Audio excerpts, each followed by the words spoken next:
So if we're sort of thinking about an early stage SaaS business, then when do you think they should be starting to think about marketing? Yeah, look, they got to think from the get-go, right? Because, ultimately there's a website that needs to be built and traffic needs to be driven to the website. The beauty of modern content management systems, as they're known, Matt, are there's ones like Squarespace and a more advanced version will be Webflow that are kind of entry level. So you don't need to burn a lot of cash, building the most beautiful website. You can sort of get up and running pretty quickly on something like Squarespace, where at least there's a destination that you can send people to where they can kind of learn a little bit about your proposition. The thing that you mentioned earlier is quite important. Longevity really is key, right? So the sooner you get some of these bits and pieces into place, the better, because of course, SEO and content is really, it's very nuanced, but it's a long game, right? So content is not immediate reward, but it's a long game, and sort of Google values things like domain authority and sort of number of backlinks to a website and the kind of the quality of the content, but also the keywords you're writing about. So a long-winded answer, but you got to be thinking it from the start. There's another point I want to make that I think is worth sharing with your listeners, right? Is that there's a classic mistake most early stage startups make, and a guy called Tom Tungus, who's a VC in the US and a kind of a well-established writer on B2B SaaS, made this argument a couple of years ago, and I totally buy into it. Is that often the first hire is the wrong type of marketing hire. And by that I mean, and I laugh when you see people looking for growth marketers and the business is 6 months old, and the growth marketer piece is kind of saying, hey, we really need leads as quickly as possible, and we need to be hacking and doing all this sort of stuff. When the reality is, and this is the inherent kind of tension, is that first year you need a product marketer. You need somebody that's not under pressure to generate leads, because the whole point of that kind of dynamic is that they need to be talking to prospects and what are called ideal customer profiles. They got to be in listening mode, not selling mode. And that's the bit that's really difficult in Europe, because you're probably under pressure from VCs or a board or the CEO to kind of get cash in the door as quickly as possible. But if you try and do it prematurely, your marketing people are not doing it understanding the pain. Who's got the pain? How big is the pain? Do they understand, your solution, how it potentially fits the needs of the pain?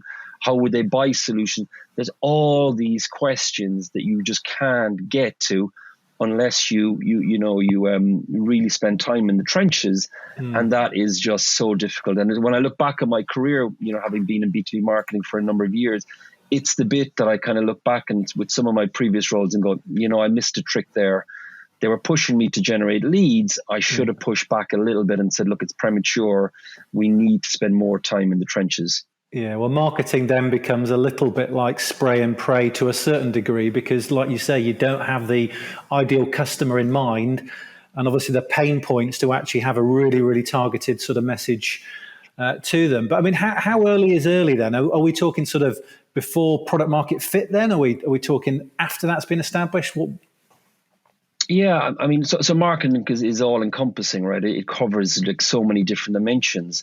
But things like even a domain name, right? So it's almost impossible to get a domain name these days, but actually that's a key factor, right? So, you pick an obscure domain name that really isn't very strong and, is on a, the old days, everything was a .com, and then we had some sort of funky things like .io and stuff. But, it can be painful if you get that wrong, right? If you and similarly branding, right? And you got to kind of trade off reversible versus irreversible decisions. So you can kind of live with kind of, basic branding initially.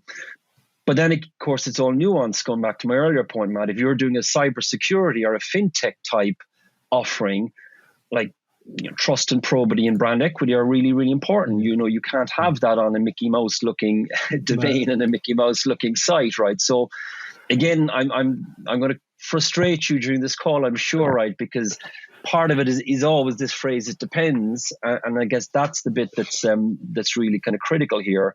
You've got to almost look at it as the lens as to what vertical you're in. Are you in a very competitive market that's mature? Or are you in an immature market with a groundbreaking new discovery. So it all varies, and this is why B2B SaaS is just so fascinating, right?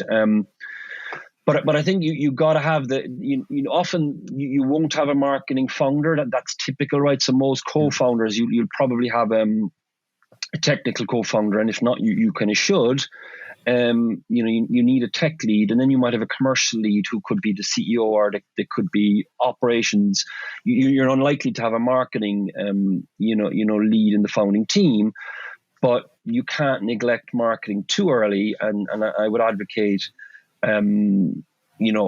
recognizing that early on. And if you need to bringing in some, initially you could get freelance support, or you can get a consultancy, or you can get a brand agency to do things for you. So I think, and the last point, and I'm laughing as I say it, right, is again, it depends, right? Obviously, if you've raised a check, of 4 or 5 million, that's a very different context than if you're bootstrapping in the early days. Yeah, it makes sense.